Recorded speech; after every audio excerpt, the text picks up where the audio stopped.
So, before we start our program, what was scheduled, I like to introduce His Grace रेवतीपति प्रभु. और मैंने उनसे request करा है कि वह कुछ समय आपके संग समय बिताएं, बिकॉज उनको मंदिर वापस जाना है कातरज. वो केवल आप लोगों से ही मिलने के लिए यहाँ पर आए थे, तो मैंने कहा आप लोग सबसे मिल भी लीजिए. So he has maybe some time, half an hour, 40 minutes, Prabhu can spend with us, and then we'll continue the rest of the program, depending on Indradev's mercy. अगर उनकी मर्सी ज़्यादा बाहर रही तो हम लोग अंदर रहेंगे, अगर मर्सी ख़त्म हो गई तो हम लोग फिर थोड़ा भटकने चले जाएंगे. So his grace Revatipati Prabhu, he is the active TMC of ISKCON and VCC, graduate from IIT Kharagpur with an MTech, a scholar in his IIT days. Back in 2003 or 2004, graduate होने के बाद after working for a while तो उन्होंने ISKCON Pune ब्रह्मचारी आश्रम join किया, और तब से अब तक is almost more than 2 decades. He has been running various services, congregational development ho, brahmachari ashram development ho, DT departments. Prabhuji loves DT worship. If you want to find him, if nowhere in the ashram, he would be in the altar. He's always there on the altar services, a role model for many of us, like an elder brother. And अभी पिछले कुछ सालों से 2-3 सालों से प्रभु जी को इस farm community की सेवा दी गई है, and he has some fantastic ideas. अब से कुछ साल पहले तक ऐसी सुविधा नहीं थी, केवल टेंपल था, थोड़ा ब्रह्मचारी आश्रम था, पर Prabhu ji want to make a one stop solution here. तो जितने भी पुणे के भक्त हैं उनको फिर कहीं और रिट्रीट के लिए बाहर ना जाना पड़े, अपने ही पुणे में आस में नज़दीक में यहाँ रिट्रीट के लिए आ सकते हैं. There is a plan to build some Govardhan Parikrama up on the mountain. There is a river behind here, so प्रभु जी का प्लान है वह रिवर फ्रंट एक होना चाहिए गेस्ट हाउस, तो खिड़की खोलते आपको नदी याद आए या नदी दिखाई दे, और उसको देखते देखते आप भगवान का नाम जब जरूर करते रहें. अल्टीमेटली उद्देश्य तो वही है. So let's welcome his grace Revatipati Prabhu by once loudly chanting Hare Krishna महामंत्र. हरे कृष्णा कृष्णा कृष्णा हरे हरे, हरे राम राम राम हरे हरे. हरे कृष्ण. हरे कृष्ण. ओम अज्ञानतिमिरन्धस्य ज्ञानाञ्जनशलाकया चक्षुरुन्मिलितं येन तस्मै श्रीगुरवे नमः. नमो विष्णुपादाय कृष्णप्रेष्ठाय भूतले श्रीमते भक्तिवेदान्त स्वामिनिति नाम्नि. नमस्ते सारस्वती देवे गौरवाणी प्रचारिणे निर्विशेष शून्यवादी पाश्चात्य देशतारिणे. जय श्री कृष्ण चैतन्य प्रभु नित्यानंद श्री अद्वैत गदाधर श्रीवासदि गौर भक्तवृंद. हरे कृष्णा कृष्ण कृष्ण हरे हरे, हरे राम राम राम. हरे कृष्णा. मुझे बहुत हार्दिक प्रसन्नता है कि आप सभी लोग यहाँ पर आए हैं. हिंजेवाड़ी से बस में ट्रेवल करके लगभग 1.5 घंटा 2 घंटा सफ़र करके, और हमें आशा है कि आपको यहाँ का अनुभव अच्छा लगेगा और उससे आपको और तीव्र भक्ति करने के लिए प्रेरणा प्राप्त होगी. तो मुझे एक्चुअली पुणे वापस जाना था, तो मदन सुंदर पुणे गया कि थोड़ी देर प्रोजेक्ट के बारे में, इसका जो प्रयोजन है उसके बारे में बोल करके जाइए. तो मुझे लगा थोड़ा आपसे शेयर करते हैं, आशीर्वाद प्राप्त करते हैं, क्योंकि जो चीज़ बाकी साधन से कर पाना संभव नहीं होता है वो वैष्णवों के आशीर्वाद से संभव हो जाता है. तो मैं थोड़ा सा इसका बैकग्राउंड देता हूँ, उसके बाद आगे का क्या प्लान है वो बताता हूँ. फिर कुछ प्रश्न है तो आप प्रश्न पूछ सकते हैं, और उसके बाद फिर Madan Sundar Prabhu will take the actual programme. अभी अगर इंद्रदेव की कृपा कम हुई, सूर्यदेव की कृपा बढ़ गई तो फिर से घर में लगने लगे. We have a mist fan which works out well. In case needed it can be taken there.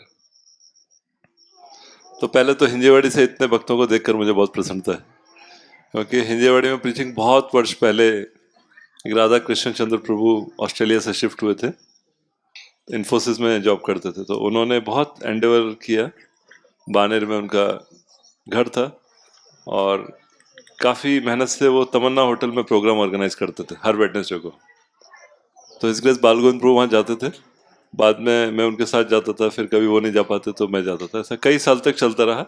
उस समय पर ये मंदिर नहीं आया था, कई साल तक राधा कुंज बिहारी मंदिर से ही प्रचार चलता रहा वहाँ पर. लेकिन फिर भी कुछ, और जो लोग थोड़ा सीरियस बनते थे वो लोग फिर वाकड़ से जुड़ जाते थे या मंदिर आते थे, लेकिन कोई सेंटर इत्यादि नहीं हो पाया उस समय पर।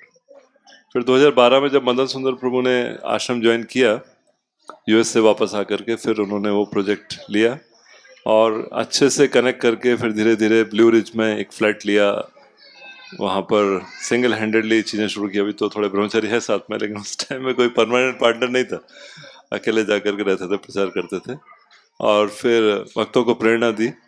और उस प्रेरणा के फलस्वरूप अभी देखते हैं कि अभी 5 BHK 2 flats, 2 flats of 5 BHK each ना, 5 फ्लैट्स ऑफ 3 BHK, 15 BHK उतना बड़ा सेटअप है। और अभी भक्ति में और प्रेरणा देने के लिए अभी शीघ्र ही एक सेंटर वहाँ पर आएगा, लैंड परचेजिंग का डील चल रहा है, क्योंकि ये आवश्यक है। शुरू में तो हम वीकली प्रोग्राम के लिए आते हैं तो कहीं भी चल जाता है, लेकिन बाद में क्योंकि ये प्रोसेस क्या है, डिवोशनल सर्विस, मतलब प्रेम से सेवा करना है, तो सेवा करने के लिए क्या सुविधा लगती है, उसके लिए एक सेटअप लगता है, इंफ्रास्ट्रक्चर लगता है। तो इसके लिए फैसिलिटी का निर्माण किया जाता है जिससे कि हम लोग साथ में आकर भक्तों के साथ में सेवा कर सकें। और भक्तों के साथ में सेवा करना क्यों आवश्यक है? बाकी तो आप देखेंगे बाकी लोग तो एक साथ रह के भी अलग अलग बैठते हैं, जैसे योगी लोग होते हैं तो एक यहाँ बैठेगा तो दूसरा 10 फीट के बाद बैठेगा, और भक्त लोग जब करने बैठेंगे तो एक इधर बैठेगा, दूसरा बाजू में बैठेगा तो भक्ति में साथ में आकर सेवा करना क्यों आवश्यक है, इसका क्या महत्व? बाकी लोग तो नहीं करते, ज्ञानी योगी सब दूर दूर रह करके करते, एक एक पेड़ के नीचे बैठेंगे, वो सेंटर नहीं बनाते, वो खुद ही सेंटर में रहते हैं, हम जहां हम वहीं सेंटर है कारण क्या है? कारण है क्योंकि हम जब भगवत धाम जाते हैं तो भगवत धाम में सब मिलकर भगवान की सेवा में लगे रहते हैं। योगी लोग, ज्ञानी लोग भगवत धाम नहीं जाते, वो लोग ब्रह्म ज्योति तक जाते हैं और उसमें अकेले ही रहते हैं। लेकिन भक्त लोग क्या करते हैं, सबके साथ मिलकर भगवान की सेवा में लगते हैं, और उसको भक्तों के साथ मिलकर जब हम सेवा करते हैं तो उसमें हमको परम आनंद की प्राप्ति होती है। क्यों होती है? क्योंकि उससे भगवान अत्यधिक प्रसन्न होते हैं। तो आध्यात्मिक जगत जो है वो एक पारिवारिक जीवन है। ये जो भारत में जो ऐसा लोग सोचते हैं कि कहीं विलीन हो जाएंगे, सब नष्ट हो जाएगा, सब शून्य है, ये सब भ्रांत धारणाएं हैं, सब गलत धारणाएं हैं। जो आध्यात्मिकता का जो मार्ग है उसका जो वास्तविक उद्देश्य है वह है कि भगवान के धाम में जाकर व्यक्तिगत रूप से भगवान की सेवा में संलग्न होना। तो यहाँ पर हमारा परिवार है, संबंध है, लेकिन समस्या क्या है कि शरीर जो है वो नश्वर है, और शरीर के ऊपर आधारित जो भी हमारा चीज हम मानते हैं, हमारा प्रॉपर्टी इत्यादि या फिर हमारे संबंध, वो सब भी क्या होता है, नश्वर हो जाते हैं। क्योंकि शरीर ही नश्वर है तो उसके संबंधित सारी चीजें भी नष्ट हो जाती है समय के साथ। लेकिन आध्यात्मिक जगत में भगवान शाश्वत है और हम भी आत्मा के रूप में शाश्वत है, तो हमारा भगवान के साथ जो संबंध है वो शाश्वत है। इसीलिए शाश्वत रूप से हम भगवान के साथ प्रेम का आदान प्रदान करते हैं सेवा के माध्यम से, क्योंकि प्रेम का अर्थ होता है सेवा करना। हाँ, बिना प्रेम के तो सेवा नहीं करते, उसको जॉब कहते हैं, उसके लिए पेमेंट मिलता है। लेकिन प्रेमवश जो हम कार्य करते हैं दूसरे के लिए, दूसरे को प्रसन्न करने के लिए, उसको सेवा कहते हैं, है ना। जैसे अभी कई लोग किचन में सेवा कर रहे हैं तो वो लोगों को कुछ पेमेंट नहीं मिलने वाला है कुछ लोग सब्जी कटिंग इत्यादि कर रहे हैं, तो ये सब सेवा है, क्योंकि ये सब हम लोग प्रेम से कर रहे हैं, भगवान को खुश करने के लिए और भक्तों को खुश करने के लिए। तो इसीलिए क्योंकि आध्यात्मिक जगत में जाकर के हमको भगवान की सेवा करनी है भक्तों के साथ मिलकर, उसका ट्रेनिंग यही होता है। जो वहां करने वाले उसका ट्रेनिंग यहाँ प्राप्त करना है। तो इसीलिए हम लोग क्या करते हैं कि कुछ ऐसी सुविधा बनाते हैं कि भक्तों को साथ में आकर के भगवान की सेवा करने का अवसर प्राप्त हो। तो जैसे अभी हिंजेवाड़ी प्रोजेक्ट एक है आ रहा है, तो ये प्रोजेक्ट भी 2013 में हमारा एनवीसीसी मंदिर खुल गया। तो उसके बाद फिर हमारा जो जीबीसी गवर्निंग बॉडी कमीशन, जो इस्कॉन का मुख्य व्यवस्थापन समूह है, उन्होंने ऐसा निर्धारित किया कि सब जो बड़े मंदिर हैं उनके पास एक फार्म होना चाहिए, और उस फार्म में खेती होनी चाहिए, गोरक्षा होनी चाहिए, जिससे कि कभी अगर शहर का जीवन अगर नहीं चला किसी कारणवश, तो सब भक्त लोगों के लिए वो फार्म जो है वो एक सुविधा प्रदान करेगा वहां पर उनके जीवन यापन के लिए। ऐसा उस समय कुछ चल रहा था, तो विचार था। तो राधेश्याम प्रभु ने आज्ञा दी कि आप लोग भी फार्म के लिए खोजिए। तो उस टाइम पर एक टीम बनाया गया 4 भक्तों का, तो 4 भक्त लोग ढूंढ रहे थे जगह, कहाँ पर जगह मिलेगी। क्योंकि क्या होता है, फार्म के लिए एक साथ जगह लेनी होती है, करीब कम से कम 10 एकड़ कम से कम। क्योंकि अगर एक छोटा खेत है, फिर थोड़ा दूर में दूसरा खेत है, तो ना आप खेती कर सकते हो, और झगड़ा बहुत होता है, क्योंकि बाजू वाले पड़ोसी वाले सब झगड़ा करते हैं। कभी कभी ट्रैक्टर से वो बाउंड्री को तोड़ देते हैं। तो ऐसे करके तो वो जगह ढूंढते रहे। 2013 से ढूंढना शुरू किया। 2014 में सब जगह पे जाते थे। एक बार हमारे भक्त लोग यहाँ से आ रहे थे इसी रोड से, तो इस मंदिर से पहले एक मंदिर दिखता है आपको यहीं पर, तो वहां पर एक दीवार थी, उसके ऊपर एक गाय का चित्र था। तो हमारे श्वेतदीप प्रभु, नटवर प्रभु, जो कि यहाँ के मंदिर के टीएमसी हैं, तो उन्होंने वो चित्र देखा, सोचा कि ये गाय है और गाय भगवान कृष्ण को बहुत प्रिय है, तो इनके मालिक से मिलते, हो सकता है कि कुछ गाय के प्रति कुछ भावना हो उनको। तो उनके मालिक से मिले, जिनका नाम था कानड़े काका बोलते थे उनको, कानड़े काका। तो ये गांधी जी के वंशज थे, और गांधी जी के वंश मतलब उसी कुल या उस कास्ट के थे। एनीवे वो इतना इम्पोर्टेंट नहीं है। तो वो जब मिले उनसे, तो उन्होंने कहा कि अभी मैंने 1 हफ्ते पहले ही हमारी जो गाय है, जो गाय अभी हमारे पास है यहाँ पर, उनकी गाय, तो उसका नाम है गौरंगी। तो उस गाय के कान में मैंने इच्छा व्यक्त की कि हमारी इच्छा है कि हमारे पास इतना प्रॉपर्टी है, तो हमारे प्रॉपर्टी पर मंदिर बनना चाहिए और यहाँ पर भगवान का आगमन होना चाहिए।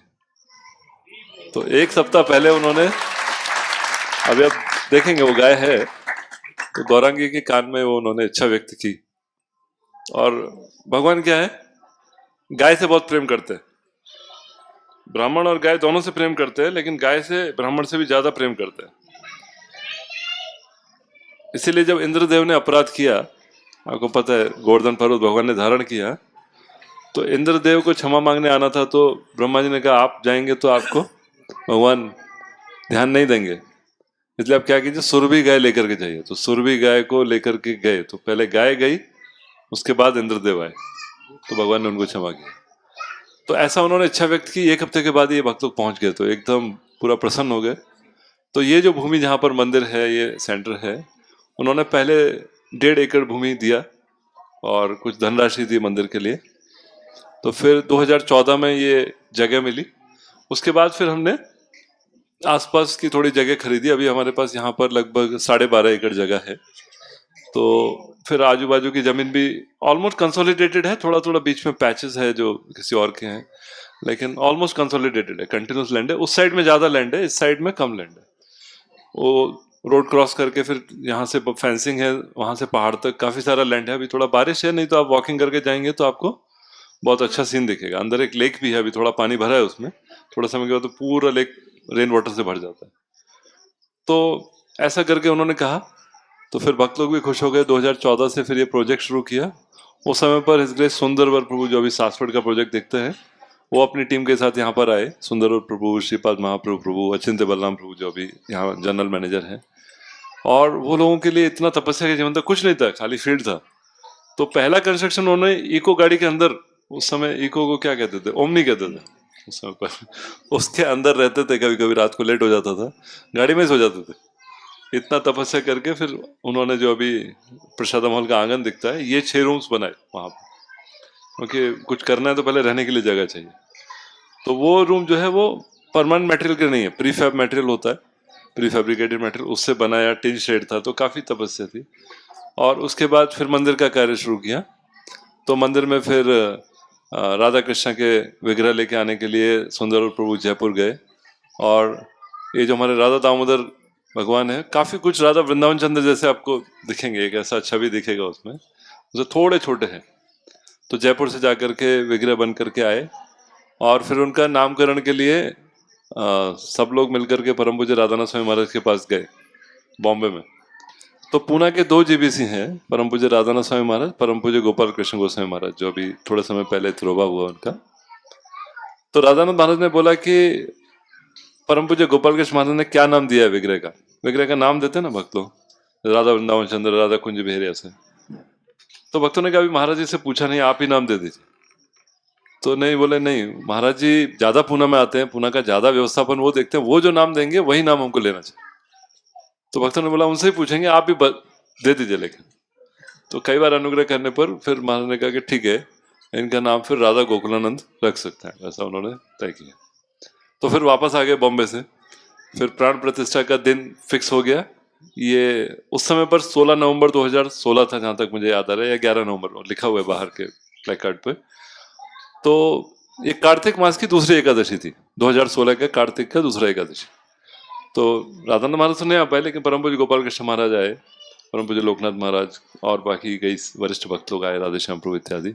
तो उससे एक दिन पहले फिर उन्होंने पूछा गोपाल कृष्ण महाराज ने कि क्या, हमने उनको पूछा महाराज नाम दीजिए, तो उन्होंने पूछा परम पूज्य राधानंद महाराज ने क्या नाम दिया। तो हमने कहा नहीं, उन्होंने बोला आप जो नाम देंगे वही फाइनल है। तो दोनों को कितना संवेदनशीलता रहता है ना, कोई दूसरा इन्वॉल्व है तो उनका कितना फीलिंग और ओपिनियन का कितना वैल्यू होता है। तो उन्होंने फिर बताया फिर कैसे राधा गोकुलानंद नाम दिया है। तो महाराज ने कहा ठीक है।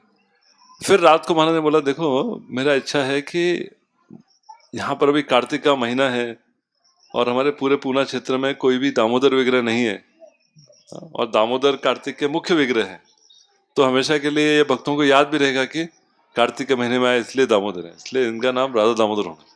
तो महाराज ने पहले ही बोल दिया था कि जो भी गोपाल कृष्ण महाराज बोलेंगे वो फाइनल करना है। तो फिर रात में पूरा जो बोर्ड था सब चेंज किया और फिर ऐसे श्री श्री राधा दामोदर की स्थापना हुई 2016 को, कार्तिक की दूसरी एकादशी को। और उसके बाद फिर यहाँ पर भक्त लोग तो रहते थे पहले भी।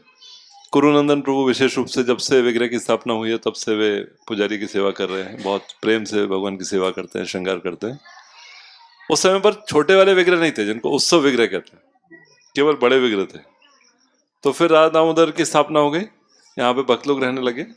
तो उसके बाद क्योंकि पहले का प्लान था कि यहाँ पर एक फार्म जैसा सेटअप करना है, तो और साथ में प्रचार भी करना है, तो फिर ये सेमिनार हॉल जो अभी डॉर्मेटरी के रूप में यूज कर रहे हैं, ये सेमिनार हॉल बनाया प्रोग्राम वगैरह के लिए। तो कुछ समय के लिए भक्त लोग आते थे, प्रोग्राम वगैरह होता था, लेकिन सुंदर प्रभु का काफी फोकस था कि हम लोग यहाँ खेती करेंगे और सब्जी वगैरह उगाएंगे। तो काफी उन्होंने व्यक्तिगत रूप से बहुत मेहनत की, सब भक्त लोग ही राइस लगाते थे, धान, और काफी मेहनत से, और आसपास के गांव में भी प्रचार करते थे। लेकिन कई सारे फैक्टर्स होते हैं प्रीचिंग में, फार्मिंग में, और ग्रुप्स आते थे लेकिन इतना सुविधा नहीं था क्योंकि कुक्स इत्यादि नहीं थे इतना। तो फिर 1-2 साल के बाद फिर उन्होंने कहा कि यहाँ पर हम लोग सब कुछ नहीं कर पा रहे, ग्रुप्स को भी ध्यान देना है, खेती भी करना है और प्रचार भी करना है। तो ऐसा करके, और साथ साथ में सासवड़ में बहुत अच्छा प्रीचिंग चल रहा था, सासवड़ तालुका क्षेत्र है, वहाँ पर बहुत अच्छा सेंटर है अभी प्रभु जी ने बनाया है। तो इस प्रकार से ये सेंटर ज्यादा पॉपुलर नहीं था, इस्कॉन जानते तो थे सब लोग, ब्रह्मचारी कांग्रेगेशन भी, लेकिन ज्यादा प्रचलित नहीं था, ज्यादा लोग आते नहीं थे क्योंकि सुविधा नहीं थी प्रोग्राम के लिए रुकने के लिए। तो फिर 2021 में जो है 2021 में सासवड़ में सेंटर बनने का काम चालू हो गया। तो प्रभु जी का काफी सारा एनर्जी और ध्यान उन्होंने उधर दिया, और 2022 में उस सेंटर का उद्घाटन हो गया अक्षय तृतीया के दिन।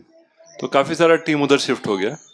तो उस समय पर काफी चर्चा हुई कि इस प्रोजेक्ट का क्या करना है, क्योंकि विलेज प्रोजेक्ट है, सिटी प्रोजेक्ट में तो काफी सारे लोग हैं हमारे पास। विलेज प्रोजेक्ट का डायनेमिक्स बहुत अलग रहता है, रिसोर्सेज का, फुटफॉल का, मैनेजमेंट का, काफी सारी चीजें रहती है। अभी आपने देखा लाइट जाती है, कम होती है, ऊपर होती है, हॉर्न बजता है, और नदी से पानी उठाते हैं, अगर लाइट नहीं है तो पानी नहीं, काफी इंटरडिपेंडेंसी है। अभी विलेज लाइफ पहले जैसा विलेज लाइफ नहीं रहा, जब कुछ नहीं था। विलेज लाइफ भी लगभग सिटी जैसा ही डिपेंडेंसी हो जाता है। तो फिर काफी सारा चर्चा होने के बाद उस समय पर क्या हो गया कि एनवीसीसी 2013 में खुल गया। तो 2013 में तो थोड़ा धीरे धीरे चल रहा था, कुछ कम लोग शाम को आते थे, भक्त लोग ही रहते थे पूरा। फिर धीरे धीरे नंबर बढ़ने लगा, सैटरडे संडे आते थे लोग। अभी कोविड के बाद एकदम से इतना नंबर बढ़ने लगा कि भक्तों को लगने लगा कि बहुत नंबर बढ़ गया, बहुत भीड़ हो गई है यहाँ पर।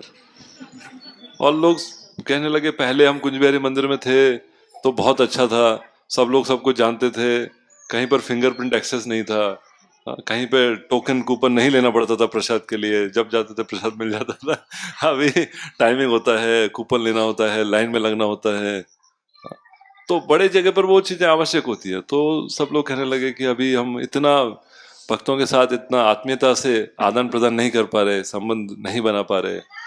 तो ऐसा चर्चा चल रहा था, क्योंकि मैं कांग्रेगेशन डिपार्टमेंट में भी थोड़ा इन्वॉल्वमेंट है।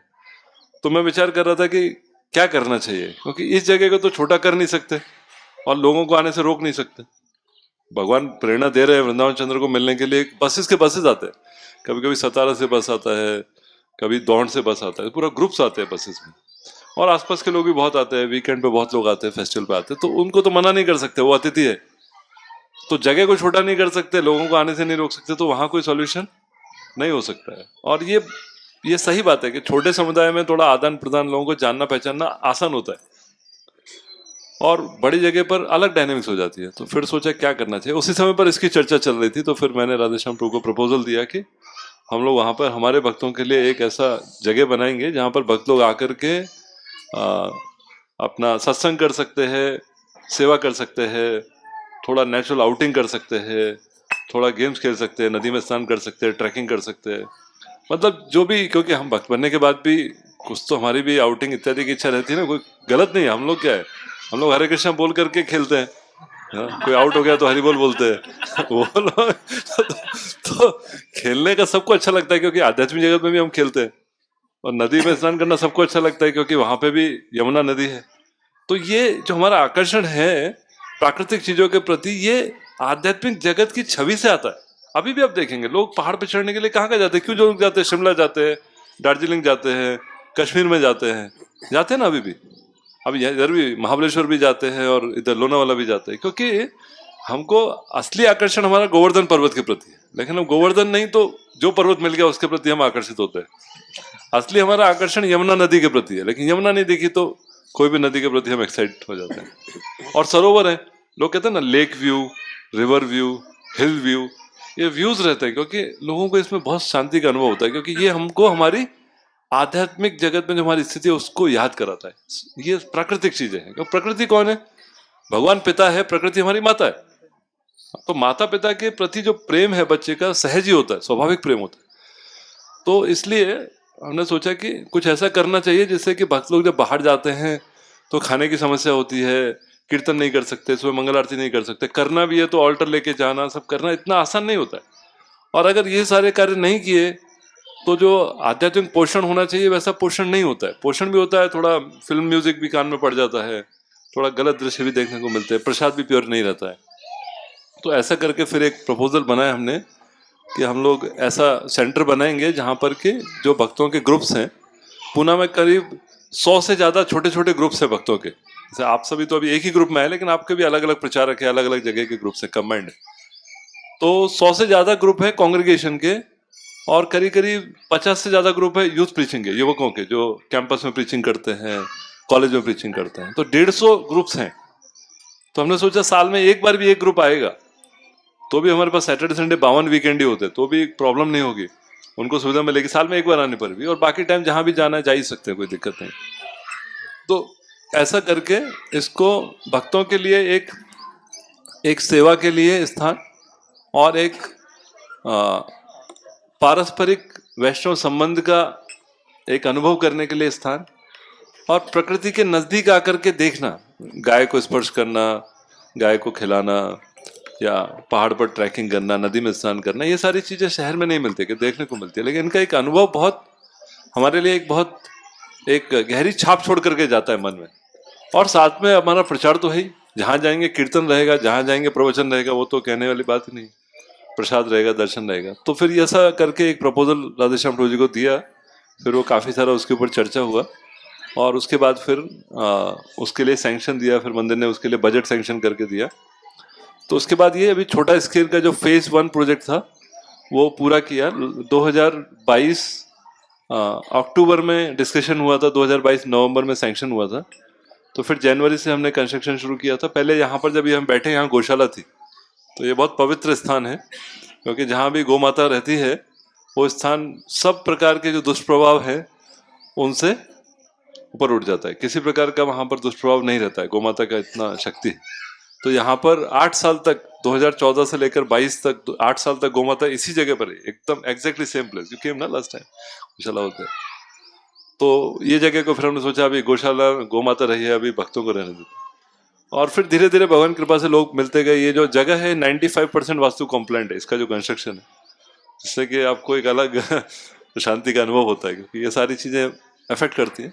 गौशाला को फिर उधर शिफ्ट किया, उसके पीछे ब्रह्मचर्य आश्रम बनाया। तो हमारा अनुभव अंदाजा था कि 30 से 40 तक के लोगों के ग्रुप्स आएंगे तो हम लोग फैसिलिटेट करेंगे रहने के लिए। इसलिए यहाँ पर 6, 7, 8 रूम्स हैं और सेमिनार हॉल है जहाँ पे प्रोग्राम करते हैं, टेम्पल हॉल है। और क्योंकि ये मंदिर है, डीटीज हैं, तो यहाँ पर इस्कॉन के मंदिर का जो टिपिकल शेड्यूल है 4:30 बजे मंगल आरती, 7:30 बजे दर्शन आरती, सारा कुछ एज इट इज फॉलो होता है। तो इसमें ज़्यादा इंफ्रास्ट्रक्चर लेकर के नहीं आना होता लोगों को, लोग केवल अपना गाड़ी लेकर के, बस लेकर के आते हैं। तो ये इसका एक मुख्य उद्देश्य था कि भक्तों को सत्संग के लिए और अपने भक्तों के साथ आदान प्रदान करने के लिए सुविधा प्रदान की जाए। तो हमने सिस्टम बनाया कि यहाँ पर हमारा कोई रूम फैसिलिटी या फिर मतलब क्या बोलते हैं उसको, रूम फैसिलिटी बोलते हैं ना, रूम सर्विस इत्यादि नहीं है, क्योंकि ये भक्तों को, हमारा ऐसा अपेक्षा है कि भक्तों को यहाँ पर घर जैसा फील करना चाहिए, अपना मान करके करना चाहिए। आपका ही रूम है, आपका ही किचन है, आपका ही मंदिर है। तो हमने सोचा कि भक्त लोग जब आएंगे तो अलग अलग प्रकार की गतिविधि करेंगे, कुछ लोग क्लीनिंग करेंगे, कुछ लोग कुकिंग करेंगे, कुछ लोग कीर्तन करेंगे, कुछ लोग गौ सेवा करेंगे, जिससे कि अपनापन लगना चाहिए। ऐसा नहीं कि हम कहीं गए, रिजॉर्ट में बुकिंग किया और फिर रूम में ऑर्डर किया, मेनू सेलेक्ट किया, फिर टेबल पर आ गया। ऐसा नहीं है, जो आपको खाना है वो आपको ही बनाना है या किसी और को आपके ग्रुप में से बनाना है। तो हम लोग असिस्ट करते हैं, लेकिन उसके कारण काफी ठीक प्रकार से भक्तों का भी इन्वॉल्वमेंट होता है और आदान प्रदान भी होता है, क्योंकि भक्तों के साथ संबंध बढ़ाने के लिए 6 प्रकार के आदान प्रदान करना आवश्यक है। ददाति प्रति ग्रहणाति, गुह्यम आकाति पृच्छति, भुंक्ते भोजते चैवम, षड्विधि प्रीति लक्षणम। तो ये 6 के लिए हमने ऐसा सिस्टम बनाया कि 6 के 6 आदान प्रदान यहाँ पर हो सके, जिससे कि भक्त लोग गहरा संबंध अनुभव कर सके। जब हम भक्त बनते हैं तो हम बाहर के समाज से प्राय कट जाते हैं, क्योंकि हमारी आदत उनकी आदत मैच नहीं होती। सोने का टाइम मैच नहीं होता है, उठने का टाइम मैच नहीं होता है, खाने का टाइम मैच नहीं होता है, खाने का आइटम मैच नहीं होता है, बोलने का ढंग मैच नहीं होता है। हम हरे कृष्ण बोलते हैं, वो हेलो बोलते हैं, वीडियो कौन सा देखना है वो मैच नहीं होता, जो म्यूजिक कौन सा सुनना है वो मैच नहीं होता, कपड़े कौन से पहनने वो भी मैच नहीं होता। तो हम लोग प्रैक्टिकली एक दूसरी दुनिया के भाग बन जाते हैं। लेकिन हम सामाजिक लोग हैं ना, तो हमको समाज तो चाहिए, अकेले तो हम कर नहीं सकते। तो फिर क्या होता है कि हम भक्त समाज में हम प्रवेश करते हैं, जहां पर कि सब लोग 4:30 के बारे में सोचते हैं, मंगल आरती में आना है, सब लोग 7:30 बजे गोविंदमादि पुरुषम करते हैं, सब लोग धोती कुर्ता साड़ी कंठी माला बीट बैग तिलक सब पहनते हैं। तो वो क्या होता है, सजाती हो जाते हैं, एक ही जाति के हम बन जाते हैं। तो इस प्रकार से हमको वैष्णव संघ की बहुत आवश्यकता रहती है, और वो वैष्णव संघ को फैसिलिटेट करने के लिए ये सेंटर का निर्माण किया। तो इसके आसपास कई सारी चीजें हैं, ऐतिहासिक चीजें, मैं संक्षेप में बताता हूँ। जब आप आते हैं नसरापुर से तो एक बनेश्वर महादेव मंदिर है। तो ये मंदिर का भी अपना इतिहास है, करीब 300 साल पुराना मंदिर है, जो पेशवाओं ने बनाया था उस समय पर। और कई सारी दर्शनीय चीजें हैं उसके अंदर भी, बहुत सुंदर वो मंदिर है। जहाँ भी राधा कृष्ण का मंदिर होता है तो शिव जी का मंदिर जरूर होता है गेटवे पर, क्योंकि शिव जी क्या है, धाम रक्षक है, धाम पालक है।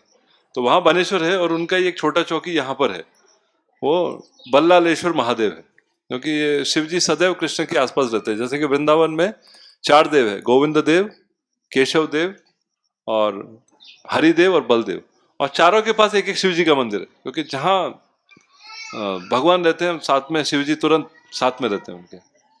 तो वहां पर भूतेश्वर महादेव है और गोपेश्वर महादेव हैं, और कौन से, भूतेश्वर महादेव मथुरा में, गोपेश्वर महादेव वहां पर, हाँ चक्रेश्वर महादेव गोवर्धन में है, और एक महादेव उधर है बलदेव में।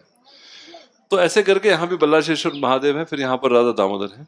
आगे आप जाते हैं तो राजगढ़ और तोरण फोर्ट 2 किले हैं, जहाँ पर लोग पूना भर से बाकी जगह से भी आते हैं चढ़ाई करने के लिए, मतलब ट्रैकिंग करने के लिए। 5 किलोमीटर दूर है यहाँ से। तो कई बार ग्रुप्स आते हैं, गाड़ी लेकर के जाते हैं, रात में रुकते हैं, सुबह चले जाते हैं। तो वो भी एक अट्रैक्शन है। ये दोनों किले पर शिवाजी महाराज ने राज्य किया था, और ये जो जगह है राजगढ़, यहाँ पर 24 साल उनकी राजधानी रही थी। तो शिवाजी महाराज का जो जीवन काल था, उसका एक जो बहुत बड़ा पोर्शन है इस क्षेत्र में वो उन्होंने गुजारा। ये जो सामने बरगद का पेड़ है एकदम कोने पर, तो कई सारे पुराने लोग कहते हैं कि इधर ही शिवाजी महाराज बैठ के कभी कभी मीटिंग भी करते थे। अब पता नहीं, लेकिन अब ऐसा गांव में प्रचलन है। तो तोराना फोर्ट है, और राजगढ़ फोर्ट है, और फिर बनेश्वर महादेव। फिर पीछे इधर जो है वो गुंजवनी नदी है, जो नदी आप क्रॉस करके आए, वो गुंजवनी नदी है। उस पर भी बहुत साफ पानी रहता है। बारिश के टाइम में थोड़ा सा मिट्टी आ जाता है, क्योंकि पहाड़ से मिट्टी गिरता है इसलिए। और बाजू में पहाड़ है, इसका तो नाम नहीं है तो हम गोवर्धन ही कहते हैं। तो ऐसे करके ये जो है ऐसी जगह पर स्थित है जो कि एक नेचुरल सीनिक प्लेस है। इस एरिया में 5 किलोमीटर के एरिया में लगभग 15 रिजॉर्ट्स हैं, क्योंकि ये जहाँ पहाड़ है, नदी है, बस हो गया रिजॉर्ट, और क्या करना है, फैसिलिटी रहता है। लेकिन हमने सोचा कि हम भक्तों के लिए एक अलग अच्छे से सुविधा बनाएंगे। तो अभी यहाँ पर गेस्ट रूम्स हैं, ये छत भी है, सेमिनार हॉल है। तो करीब करीब कभी कभी 2 या 3 ग्रुप्स आते हैं, उन सब के लिए प्रोग्राम हो पाता है। और लगभग 50 से 60 लोगों का कुकिंग तो हम लोग 50 से 60 लोगों का कुकिंग हम लोग खुद ही कर लेते हैं। लेकिन उसके अतिरिक्त जब बड़ा ग्रुप आता है तो थोड़ा वॉलंटियर और लगते हैं, तो उनके साथ में कुकिंग होता है। तो अभी ये बारिश के बाद हमारा और एक्सपेंशन का प्लान है, वो पहले हमने सोच के रखा है। पहला हम लोग नदी के बाजू में जगह ढूंढ रहे हैं, अगर वहाँ जगह मिलेगी तो वहाँ पर एक रिजॉर्ट बनाएंगे, कुछ रूम्स और हॉल वगैरह, और वहाँ पर लोगों को घाट में जाकर के स्नान करने की सुविधा रहेगी। क्योंकि हमने स्विमिंग पूल का प्लान किया था, लेकिन सब लोगों ने बोला स्विमिंग पूल को मेंटेन करना बहुत मुश्किल होता है, तो उसके कारण स्विमिंग पूल नहीं बनाया। लेकिन नेचुरल रिवर है तो वहाँ पर घाट बनाएंगे। जब लैंड का अभी सर्च चल रहा है, जब मिलेगा तब बनाएंगे। दूसरा, हमने एक और लैंड लिया है 50 गुंठा, जो पहाड़ से लग करके है। तो वहाँ पर हमारा गोवर्धन परिक्रमा और वृंदावन परिक्रमा बनाने का प्लान है। तो ये थोड़ा समय लगेगा, जब बन जाएगा तो आपको नोटिफाई करेंगे या आप आते रहिए, ऑब्जर्व करते रहिए क्या क्या हो रहा है। तो वहाँ पर आप लोगों को गोवर्धन के आसपास की जो भी स्थली है वो देखने के लिए, दर्शन करने के लिए मिलेगा, परिक्रमा करने के लिए मिलेगा। और उसके बाद फिर एक स्पोर्ट्स कॉम्प्लेक्स बनाने का प्लान है अभी सैंक्शन के स्टेज में, जिसमें कुछ ज़्यादा नहीं रहेगा, वो नेट रहेगा चारों साइड, जिससे कि आपका बॉल बाहर नहीं जाएगा बस और नीचे हार्ड सरफेस रहेगा। कमर्शियल चीज़ करने के लिए पैसा बहुत लगता है, आप लोगों को इतना पैसा नहीं रहता है, लेकिन आप लोगों को आनंद आएगा, क्योंकि हमको आनंद तो हरि बोल हरे कृष्णा बोलने में आने वाला है। और उसके बाद एक आम का जो ऑर्चार्ड होता है, आमराई बोलते हैं उसको महाराष्ट्र में, तो आमराई का भी अभी प्लांटेशन कर रहे हैं रेनी सीजन में। तो आमराई देवराई दोनों कर रहे हैं, तो वो दोनों बन करके अभी 1-2 साल लगेगा पेड़ों को बड़े होने के लिए, वो भी एक प्लान में है। और साथ में एक 2 डॉर्मेट्री और हम बढ़ा रहे हैं, क्योंकि एवरेज जो ग्रुप आते हैं वो 50 से 60 लोग के आते हैं, तो 30 के ऊपर फिर सेमिनार हॉल को डॉर्मेट्री बनाना पड़ता है, तो 2 डॉर्मेट्री का निर्माण और करेंगे। और इसके अलावा फिर एक शेत तल, जो कि खेती में जो लोग आप जानते हैं वो पानी के लिए आवश्यकता होती है, पानी को स्टोर करने के लिए, तो हम लोग एक शेत तल बना रहे हैं जो 50 लाख लीटर पानी स्टोर करेगा। और उसको आप देख सकते हैं, बस जा नहीं सकते क्योंकि गहरा रहता है, लेकिन वो एक लेक व्यू रहेगा। परिक्रमा बना रहे हो तो कीर्तन कर सकते हैं चारों ओर लेकिन अंदर फेंसिंग रहेगा। तो ये थोड़ा प्राकृतिक चीजें आगे बनाने का प्लान है, जिससे कि हम प्रकृति के नजदीक आएंगे, प्रकृति का संरक्षण करेंगे। प्रकृति माता है, उनके माध्यम से फिर भगवान को हम निकट जाएंगे। और मुख्य चीज है कि सब लोग साथ में आकर के कीर्तन करेंगे, साथ में आकर के सेवा करेंगे, तो हम सबके साथ सबका विकास वास्तविक रूप से होगा। तो आप लोग आशीर्वाद दीजिए। ये योजनाएं तो हैं, लेकिन हर योजना के लिए प्लानिंग लगता है, धनराशि लगती है, लोग लगते हैं, और काफ़ी सारी मेहनत लगती है। तो भक्तों के आशीर्वाद से, उनकी इच्छा से सब कुछ संभव है। तो मैं यहाँ पर विराम देता हूँ। अभी मदन सुंदर प्रभु आगे प्रोग्राम करेंगे, मैं वापस पुनः जाता हूँ। प्रभु जी ने मुझे कई बार बुलाया, लगभग 6 महीने से फॉलोअप ही चल रहा है, लेकिन हर संडे को कुछ ऐसा कुछ रहता है कि जाके आ पाना संभव नहीं हो पाता है। आज भी परम पूज्य राधा गोविंद महाराज की व्यास पूजा, इसी के लिए मुझे वापस जाना है तुरंत। उन्होंने बोला आपको आना ही है, तो लेकिन फिर प्रभु जी बोला अभी इधर ही आ रहे हैं, तो मैं एडजस्ट करके फिर सुबह निकल करके आया। तो मुझे बहुत प्रसन्नता है, आप लोग सब लोग यहाँ पर आए हैं, और मुझे आशा है आपका बहुत अच्छा अनुभव रहेगा यहाँ पर प्रकृति और प्राकृतिक वातावरण के बीच में, भक्तों के संग में। और ये विशेष अवसर है जब भक्त लोग ये सब कुछ कर रहे हैं, स्पेशली कुकिंग। कुकिंग में बहुत मेहनत लगती है ना, तो हम लोग आजकल अपने लिए भी कुकिंग नहीं करते, ऑर्डर कर देते हैं जोमेटो पे या उस पर लेकिन यहाँ पे भक्त लोग ही कुकिंग कर रहे हैं, एक एक सब्जी को धो करके, काट करके। कुछ लोग अलग अलग तरीके से, कुछ पूड़ी बनाएंगे, शायद पूड़ी या रोटी जो भी रहेगा। तो आप उनका जो मेहनत का प्रेम है उसका भी आस्वादन करेंगे, और आपको अच्छा अनुभव रहेगा, ऐसे मेरी आशा है। बहुत बहुत धन्यवाद। हरे कृष्ण। श्री श्री राधा दामोदर देव की, श्री श्री राधा गोपी वल्लभ की। एक और चीज बताना भूल गया, मैं बता रहा था, राधा दामोदर 2016 में आ गए, उसके बाद 2021 में उत्सव मूर्ति आए। तो उस समय पर कोविड चल रहा था, तो इंस्टॉलेशन हुआ ऑनलाइन। तो परम पूज्य राधानाथ महाराज, परम पूज्य गोपाल कृष्ण महाराज दोनों थे ऑनलाइन, और सब प्रक्रिया चल रही थी। तो उस समय पर उन्होंने बोला कि राधानाथ महाराज को आप नाम दीजिए, क्योंकि पहला नाम महाराज जी ने दिया। तो महाराज जी ने जो छोटे वाले उत्सव विग्रह उनका नाम दिया राधा गोपी वल्लभ, क्योंकि वो 2021 50वां वर्षगांठ था राधा गोपी वल्लभ का, बोस्टन वालों का, जो बोस्टन में प्रभुपाद जी ने इंस्टॉल किए थे 1971 में, उनका गोल्डन एनिवर्सरी बोलेंगे, गोल्डन एनिवर्सरी था, 50th ईयर। महाराज जी बोस्टन में थे तो उन्होंने उनकी याद में यहाँ के जो डीटी थे उनका नाम दिया राधा गोपी वल्लभ। तो ये यहाँ का कनेक्शन बोस्टन से और फिर प्रभुपाद से और राधा दामोदर का और भी कनेक्शन है, क्योंकि प्रभुपाद जी राधा दामोदर मंदिर में रहे थे। तो भविष्य में ये सेकंड फेज ये सब होने के बाद थर्ड फेज में फिर हम लोग यहाँ पर रूप गोस्वामी पाद की समाधि मंदिर, भजन कुटीर और प्रभुपाद क्वार्टर्स, ये 3 चीजें बनाएंगे। लेकिन ये भविष्य की बात है, अभी तुरंत नहीं है। जिससे कि आपको यहाँ करके प्रभुपाद जी के जो राधा दामोदर मंदिर है वृंदावन का, उसका भी स्मरण होगा। हरे कृष्ण।